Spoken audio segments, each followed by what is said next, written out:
August 5th, Upper Tremont parking lot. Start of the middle prong. It's looking good, man.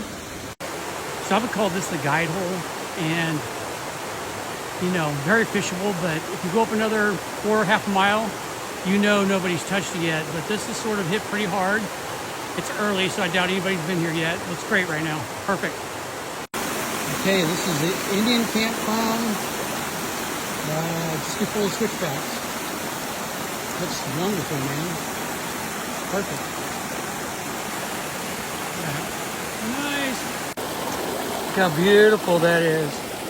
That is an Indian Flats prong brook trout. Awesome. Okay, this is pretty cool. This is the confluence of Lynn Camp prong and Indian Flats prong.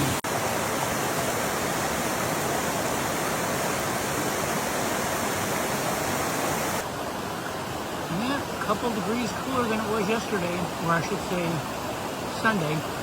Nice. Oh man, look at that. Wow. And that is a beautiful one. Oh my goodness. Look at that. That's incredible, man. Love it. Look at that. Beautiful. Look at that. Wow. Cool, man. Look at that. Golly. Yeah.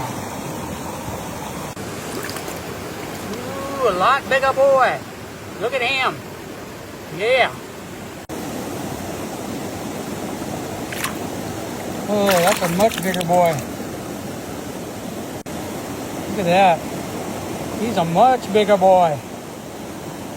Beautiful. Look at that back fin. Okay. Today I got to fish Indian Flats prong in Lynn Camp, and it was successful. Man, look at this big old dude. Jeez Louise. Oh, nice. So today I've been basically using this dry dropper setup, which is pretty cool. You know? And I don't know, the nymph underneath the dry fly is probably about 15 to 18 inches. 52 Cara. There you go, baby. Wow, boat. Look at that. Ooh, that's pretty. Look at that. Man, that's a pretty fish.